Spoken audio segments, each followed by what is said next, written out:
Before I do that, I want to read to you something that I found, because as a junior high boy in the 6th grade, at the age of 11, I remember sitting in the front row as a revered scientist from Michigan State University, which was in my town growing up, East Lansing, was speaking, and his name was Dr. John Whitcomb, and he was a amazing man, and he was speaking many years ago. I was 30 years or 29 years ago, and I still have my notes.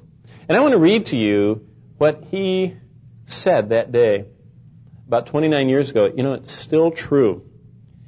This is what he said. And as a little junior high boy, I never forgot. I kept that little paper. And it's all tattered, but I still have it. We have been living in an age of deep skepticism. A century of evolutionary philosophy with its seeds of naturalism and atheism has yielded the bitter fruits of revolution, non-moralism, and despair. Nevertheless, even in such an age as this, God has not left himself without witnesses, and that he did good and gave you rain from heaven, rains and fruitful seasons, filling your heart with food and gladness. Acts 14:17. He continues by saying this: there is another yet silent, yet powerfully eloquent witness in the very rocks of the earth's crust, in every nation, and the land beneath your feet, and in the hills and valleys through which we travel, reposes a vast cemetery. Therein lie the bones, the shells, the teeth, and the trails of innumerable animals, along with the compressed and carbonized remains of the immense forests that once filled a beautiful world. Here and there, scattered widely throughout the rocks, can be found artifacts or other fossil evidences, even of the human life of long ago. Modern speculation has managed to distort the testimony of this sedimentary graveyard into a fictional record of slow evolutionary development over 1 billion years of imaginary Earth history. This strange notion has indeed today become accepted. It's even taught as scientific fact in most of our education institutions all around the world. By the way, this was back in 1967. It's far more prevalent today. Fossils, however, speak of death, not of development. Their witness is one of extinction, not of evolution. The God who created all things is a God of both power and mercy. He need not and would not have used the principles of suffering and death, especially a massive and violent death implicit in the fossil witness.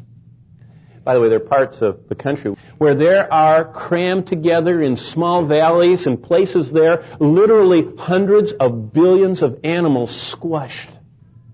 Did you know in Siberia, they have found the remains of 5 million woolly mammoths? And those woolly mammoths are crushed as if something came on top of them and pushed them down. Many of them are kneeling, and many of them that are fast frozen, quick frozen in the ice. When they have excavated them, they have found, not only have they crushed looking up, but between those gigantic woolly mammoth teeth, they have found fresh flowers that they were chewing on when they were killed instantly and crushed and then frozen, and their flesh still remains frozen in the Siberian permafrost. Now how did that massive, violent death come about? Did it come about over billions of years? I mean, there were hundreds of millions of bison that were killed here in this part of the country within the last 100, 150 years. Do you see any bison fossils laying around? Do you dig them up? Do you find hundreds of millions of fossils? No. There's no real evidence of all those buffalo that were killed off in the slaughters a century back. Things aren't getting fossilized.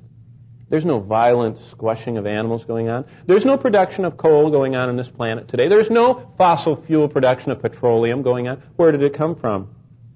Well, God did not implement death and violent destruction in His creation. Fossils speak of death, and death speaks of sin and judgment, not of creation and development. When correctly interpreted, whether theologically or scientifically, this worldwide witness in the very earth itself, talking about the flood and all the signs of it, testifies of a sovereign creator who controls and judges his creation, not an evolutionary progress over many ages. The stones over which we walk cry out concerning a judicial termination of one age on this earth when God stepped in and destroyed everything that had life and breath. The biblical record is complete. It alone has a first-hand account of that great hydrodynamic convulsion with which God judged the wickedness of the antediluvian world, pre-flood world. Whatever geological problems may be suggested, there can no longer be any question that if the Word of God is true, and I believe, and the man that wrote these words many years ago believed it, the Genesis flood was a world-covering cataclysmic judgment imposed by the strong hand of God. Probably there's nothing, an end of quote, there's probably nothing that is more easy to see when you travel around this world than the evidences of this global cataclysmic flood. The Grand Canyon of Yellowstone, where did that come from? The petrified tree sticking up in Specimen Ridge, there are 10 layers of them.